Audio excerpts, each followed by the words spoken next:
पर्यावरण है तो हम पानी पी पा रहे हैं, पर्यावरण है तो हम भोजन कर पा रहे हैं। और तीनों ही चीजें इंसान का जो एग्जिस्टेंस है, ह्यूमन एग्जिस्टेंस है, हमारी जो सोयल हेल्थ है, मिट्टी की जो हेल्थ है, वो खराब हो रही है। कई वर्ष पहले रहीमदास जी ने एक दोहा लिखा था, रहीमन पानी राखिए बिन पानी सब शुद्ध।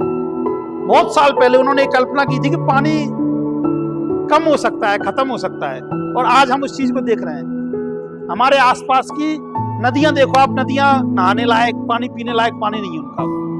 हम हमारे आसपास की जो यमुना नदी है उसका हाल देखो आप, दिल्ली जैसी जगह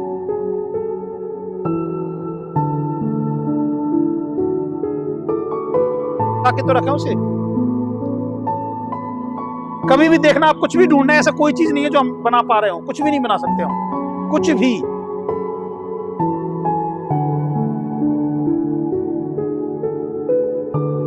मेरा नाम हितेश, मैं कक्षा 11वीं ए का छात्र हूँ। मैं पीएमसी जवाहर नवोदय विद्यालय मोटेरा फरीदाबाद का छात्र हूँ। मैं पर्यावरण मतलब हमारे आसपास की चीज़ें, उससे यह वो है कि हम सब पर्यावरण पर निर्भर हैं। पर्यावरण को बचाना बहुत ज़रूरी है, क्योंकि पर्यावरण से हम सब रिलेटेड हैं, तो हम पर्यावरण को बचाना बहुत ज़रूरी है। आज तक कितनी एज हो गई आपकी? 17 साल।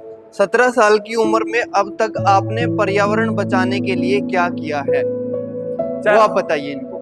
सर, हमारे स्कूल में जैसे कि कई कुछ कुछ दिनों में पेड़ लगाने के भी होते हैं, तो हम पेड़ भी लगाते रहते हैं।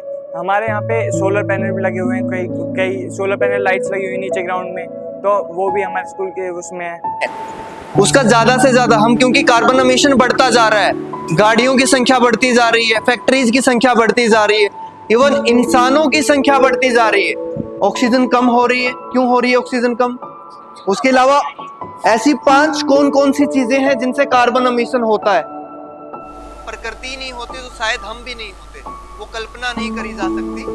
कैंपस को ग्रीन रख सकती है। लास्ट ईयर हमें, यानी हमारा कैंपस पहले से ही काफ़ी हरा भरा है, लेकिन और हम ज़्यादा इसको ग्रीन बना सकते हैं। इसी पर्पज़ के लिए ये टीम हमारे साथ है और आपको बता रही है कि किस तरह से हम छोटी छोटी एक्टिविटी के द्वारा अपने को कैंपस को ग्रीन कर सकते हैं। या खेतों में जाता है, जिससे हमारी मृदा की हेल्थ है, जो मिट्टी की हेल्थ, सोइल हेल्थ है, उसके ऊपर इम्पैक्ट पड़ता है। या वाटर बॉडीज में जाता है तो पानी के ऊपर असर पड़ता है। लावारिस जो स्ट्रे एनिमल्स हैं, गायें हैं या जंगली जो जानवर हैं या बाकी जो खेत में जो जानवर हैं, वो खाते हैं तो उनके हेल्थ के ऊपर भी माइक्रो प्लास्टिक जो जाते हैं, उनको भी वो नुकसान होता है। खाद बना सकते हैं उससे। ऐसी छोटी छोटी चीजें, इलेक्ट्रिसिटी आप जब यूज ना हो तो उसको बंद करें। पानी का अगर टैप चल रहा है, यूज में नहीं है, तो उसको आप बंद करें। तो छोटे छोटे प्रयासों से आप पानी बचा सकते हो। दिखा रहे हैं, लेकिन जब हम खेतों में खाद डाल रहे हैं, यूरिया डाल रहे हैं, पेस्टिसाइड डाल रहे हैं, फर्टिलाइजर्स डाल रहे हैं, और फिर हम पानी दे रहे हैं उसी खेत में, इरिगेट कर रहे हैं, वो उसमें घुल जा रहा है, और वही पानी हम पी रहे हैं गाँव में पंप करके।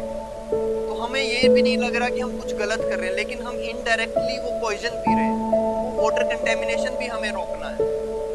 एयर पोल्यूशन की हमने बात करी थी अभी।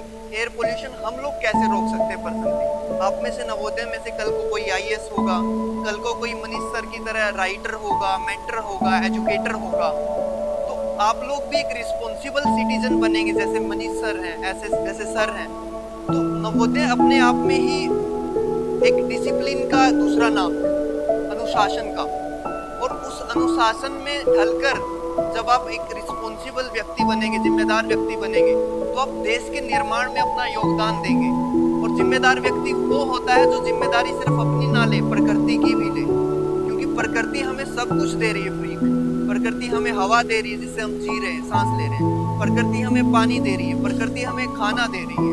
तो उस प्रकृति के प्रति हमारी बहुत सारी जिम्मेदारियां हैं, और वो जिम्मेदारियां मुझे नहीं लगता कि नवोदय से अच्छा कोई कैंपस या कोई संस्थान सिखाता होगा, क्योंकि नवोदय अपने आप में ही अनुशासन का दूसरा नाम है।